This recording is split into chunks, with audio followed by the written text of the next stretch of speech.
नमस्कार विद्यार्थी मित्रांनो, तुम्हा सर्वांचं मिस्टर प्रोफेसर या यूट्यूब चॅनलवर मी स्वागत करतो. This is our video lecture number 13 from the mechanical properties of fluids and we are discussing the previous year questions. Okay, so another two examples we are going to discuss in this video lecture.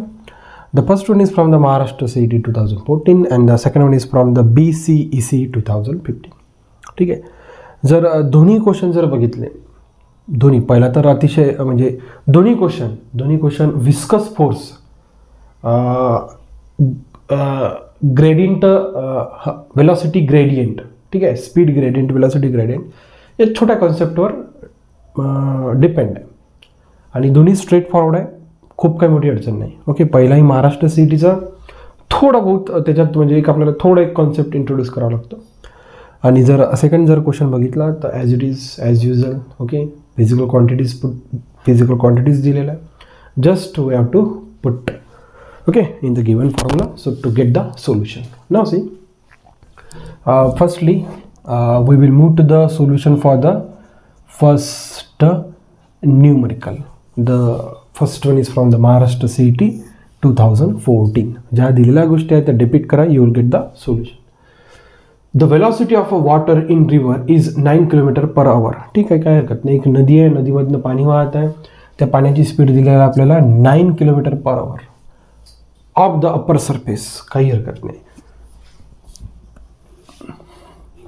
Okay, speed is given 9 km/h. आपल्याला याला metre per सेकंडमध्ये convert करावं लागणार, CGS दिलेला आहे.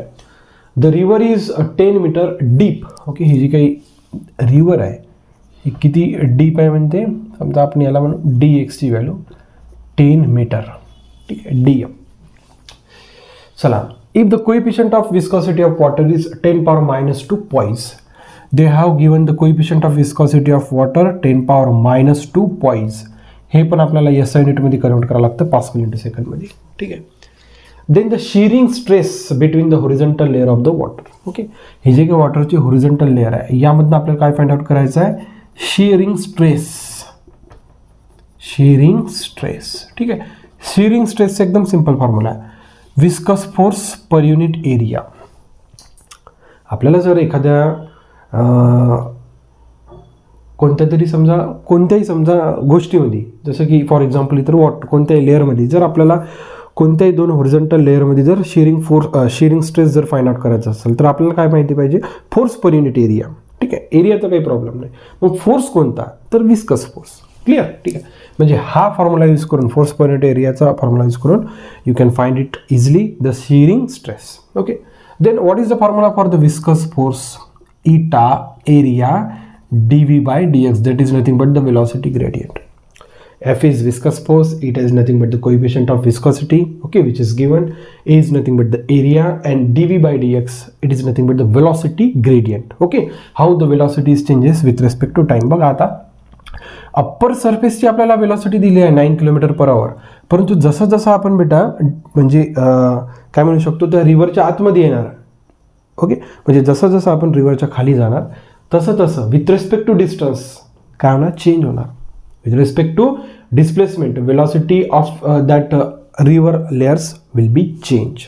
Okay, चला काय हरकत नाही. बघा आता हा फोर्सचा फॉर्म्युला आपण इथे पुट करू. Okay, eta area dv/dx divided by area get cancel, therefore shearing stress become eta dv/dx. म्हणजे मला जर शिअरिंग स्ट्रेस जर फाइंड आउट करायचं असेल तर माझ्याकडे फक्त 3 व्हॅल्यूज पाहिजे, coefficient of viscosity, clear, velocity that is given and the dx is 10 meter. Okay, dx म्हणजे काय, डिस्प्लेसमेंट. चला काही हरकत नाही, एकदम सिंपल. बघा 10⁻² पाहिजे होतं, तर 10⁻² इंटू 10⁻1 हे झालं पास्कल इंटू सेकंड मध्ये कन्वर्ट. चला काही हरकत नाही, मीटरमध्ये दिलं आहे. 9 × 5/18 चं कन्वर्जन कशात होते, मीटर पर सेकंद. हे मी बहुतेकदा तुम्हाला म्हणजे न्यूमेरिकल सॉल्व करत असताना सांगत असतो की km/hचं मीटर पर सेकंडमध्ये कन्वर्ट करत असताना, ओके, जी काही तुमची फिजिकल क्वांटिटी आहे 9, तिला कितीनं मल्टिप्लाय करायचं, 5/18. या लक्षात, शॉर्टकट लक्षात ठेवाय, 5/18 त्या या आर्बिटरी कॉन्स्टंटनं मल्टिप्लाय करा. So you will directly go from the km/h to the meter per second. That's it. Okay, सगळ्या गोष्टी आहे आपल्याला इथं सगळ्या फिजिकल क्वांटिटीजच्या व्हॅल्यू पुटअप करायच्या. So you will get the your solution. What is eta? Therefore 10 power minus 2, 10 power minus 1. You will get 10 power minus 3. What is the velocity? बघा 9 1 9, 9 2 18 म्हणजे 5 भागिला 2, 5 divided by 2. What is dx? 10. Okay, just a simple calculation करा. 5 भागिला 2 into 10 into 10 power minus 3. ठीक आहे. बे 5 10, 5 5 25. Therefore 25 into 10 power minus 3. 25 into 10 power minus 3. ठीक आहे. Point तर तिथं आहे, 2 पॉईंट येते. ऑप्शन 25 मध्ये 2 दिसतं, एक 10 power minus 3 ऑर्डर दिसतं, एक 10 power minus 2. ओके, आपण एकदा चेक करू. Coefficient of viscosity 10 power minus 2 पॉईस दिला आहे. त्याला आपण पास्कल इंटू सेकंडमध्ये कन्वर्ट केला, कशाने मल्टिप्लाय करावं लागतं? 10 power minus 1. ते झालं 10 power minus 3. काही हरकत नाही. ठीक आहे. त्याच्यानंतर आपल्याला किलोमीटर पर मीटर पर सेकंडमध्ये करत असताना, ठीक आहे, 9 1 9, 9 2 18 म्हणजे 2.5 तेच, किंवा 5 भागिला 2. आणि डी बाय म्हणजे वेलॉसिटी दिला आहे आणि एक्सचा आपल्याला 10 मध्येच दिला आहे. चला काही हरकत नाही. बघला 5 भागिला 2 into 10 into 10 power minus 3 already 5 5 5 25, 25 into 10 power minus 3. ठीक आहे. म्हणजे इथं ऑप्शन असं दिसत नाही आणि 10 power minus 3 दिसतो आणि सगळे SI युनिटमध्ये होते. त्याच्यामुळे जो काही हा येणार शिअरिंग स्ट्रेस, ओके, शिअरिंग स्ट्रेसचा फॉर्म्युला काय? Force per unit area. Force unit काय? न्यूटन. एरियाचं युनिट काय दिलं ते? Metre square. म्हणजे ऑप्शन हा पाहिजे. मे बी माझ्याकडनं एखादा ऑप्शन चुकला असणार. हा 0.25च्या ऐवजी 25 into 10 power minus 3 असणार. ठीक आहे. So you will get the solution अतिशय इझिली. ठीक आहे. ऑप्शन्समध्ये मे बी माझ्याकडनं गडबड झाली असणार किंवा बुकात पण गडबड होण्याचे चान्सेस राहतात. मला वाटत नाही त्या काही गोष्टी गडबड आहे, कारण की आपण पॉईस पास्कल इंटू सेकंडमध्ये केलं, 10 power minus 1ने मल्टिप्लाय केलं, 10 power minus 3 झालं. वेलॉसिटी किलोमीटर पर आवरचं मीटर पर सेकंडमध्ये पण आपण योग्यरित्या केला. आणि जो काही डिस्प्लेसमेंट होता 10 मीटरच दिलेला आहे ना, 10 मीटरच दिला आहे, त्याच्यामुळे काही अडचणच नाही. ठीक आहे. So 25 into 10 power minus 3 newton per meter square. Okay, which is the unit of shearing stress, and the shearing stress is nothing but the force per unit area. So the unit belongs to the force is Newton and the unit belongs to the area is meter square. Therefore the total unit becomes for the shearing stress is nothing but the Newton per meter square. याच्या लक्षात अशा पद्धतीने जर तुम्ही केलं तर पहिल्या क्वेश्चनमध्ये काही अडचण नाही. ठीक आहे. एक just simple formula you should know, that is the viscous force is equals to coefficient of viscosity eta area and the velocity gradient, that is nothing but the dv by dx. That's it. Clear? So तुम्ही pause करा आणि लिहून घेण्याचा प्रयत्न करा. Okay, बघा आता त्यानंतर आपण सेकंड सोल्युशन कडे वळूया.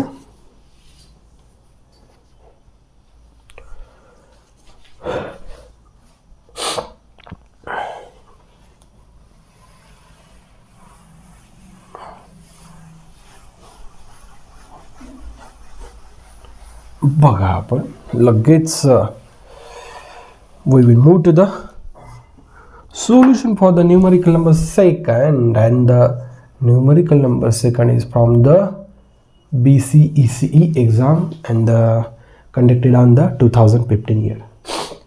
Okay, and this is a simple if we compare with the first numerical. ठीक है, चला काही हरकत नाही. A metal plate of area 500 centimeters square is kept on a horizontal surface with a layer of oil of a thickness 0.5 millimeter. ठीक आहे. एक oil समजा एक प्रकारचं ऑइल आहे. ठीक आहे. या ऑइलचं जे काय आपल्याला थिकनेस दिलेला आहे dx, याची व्हॅल्यू किती दिली आपल्याला? 0.5 मिलीमीटर. यावर आपण एक मेटल प्लेट ठेवलेली आहे. ठीक आहे. या मेटल प्लेटचा एरिया दिलेला आहे आपल्याला 500 सेंटीमीटरचा स्क्वेअर. काही हरकत नाही. The horizontal force required to drag the plate with a velocity of 2 centimeter per second. ठीक आहे. म्हणजे याला किती फोर्सनी आपल्याला ड्रॅग करावं लागणार. ठीक आहे, जेणेकरून तो प्लेट याच्यावरून डिस्प्लेस होणार आणि ड्रॅग करत असताना त्याची वेलॉसिटी दिली आहे आपल्याला 2 सेंटीमीटर पर सेकंड. ठीक आहे. म्हणजे आपल्याला विस्कस फोर्स विचारला आहे. काय विचारलं आपल्याला? Viscous force. किती विस्कस फोर्सनी या प्लेटला आपल्याला ड्रॅग करावं लागणार या लिक्विडच्या लेअरवर, ज्याची थिकनेस दॅट मच आणि फोर्स लावत असताना त्याची स्पीड आपल्याला दिली आहे 2 centimeter per second. So the formula for the viscous force, okay, as we have discuss in the earlier example, eta area dv by dx. ठीक आहे. Therefore eta is given 0.9 kilogram meter into second. Therefore 0.9, okay, into, okay, area is also given 500 centimetre आहे, परंतु आपल्याला मीटरमध्ये करत असताना 10 power -4 into velocity is given centimetre per सेकंडमध्ये, metre per सेकंडमध्ये करू 10 power -2 metre per second divided by displacement 0.5 आहे, याला आपण 10 power -3 मीटरमध्ये कन्वर्ट. सगळं यस युनिट, कारण की जर तुम्ही ऑप्शन जर चेक केले तर how much force is viscous force is required to drag that plate having 500 centimeter square of area, okay, and while dragging that plate, the plate having a velocity of 2 centimeter per second, and the plate is mounted on a thick oil म्हटलेलं आहे का यांनी काहीतरी म्हटलं ना, okay, layer, okay, and that layers having a thickness of 0.5 millimeter. तर सगळे आपण एस युनिटमध्ये कन्वर्ट केला. तर जस्ट यू नीड कॅल्क्युलेशन्स. बघा आपला 0.9ला मी 9 × 10 power -1 लिहू शकतो, 500ला 5 × 10 power +2 लिहू शकतो, 10 power -4 आणि 2 × 10 power -2. चला काय रे, 0.5ला मी 5 × 10 power -1 लिहितो आणि 10 power -3. चला काही हरकत नाही, एकदम सिम्पल.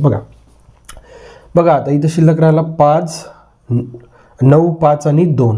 सो 9 × 5 × 2. आता 10 power सगळे कलेक्ट करा.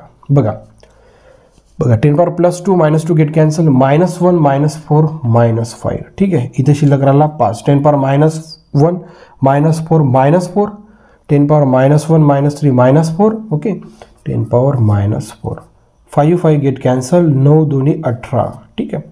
आता बघा हा -4 जर वर गेला 10 power -5 +4 झाला, मग काय शिल्लक राहिला 18, 10 power -1. तुम्ही फोर्स फाइंड आउट करताय, ऑब्व्हियसली त्याचं युनिट करायला पाहिजे न्यूटन. पहा ऑप्शन बघा, 18च्या फॉर्मॅटमध्ये ऑप्शन नाही, 18 न्यूटन आहे, पण 18 × 10 power -1. याचा अर्थ इकडला पॉईंट इकडे एक शिफ्ट करा, therefore 1.8 Newton, 1.8 Newton. Okay, the question अतिशय स्ट्रेट फॉरवर्ड होता, काही मोठी गोष्ट नव्हती. ज्या गोष्टी दिलेल्या होत्या त्या व्यवस्थितरित्या आपण इथे फ्री बॉडी डायग्रामनी मांडण्याचा प्रयत्न केला. नेहमी लक्षात ठेवा, फ्री बॉडी डायग्राम काढत चला, ती गोष्टच लक्षात येऊन जाते की आपल्याला काय फाइंड आउट करायचं आहे, काय गोष्टी आपल्याला फिजिकल क्वांटिटी दिलेल्या आहे, इझी होतं इथं लक्षात. ओके, बघा तुम्हाला जर उपक्रम आवडत चालला असेल तर लाईक शेअर सबस्क्राईब करायला विसरू नका. लवकरच आपण नेक्स्ट व्हिडिओ लेक्चरमध्ये भेटण्याचा प्रयत्न करू. Thank you for watching. In the next.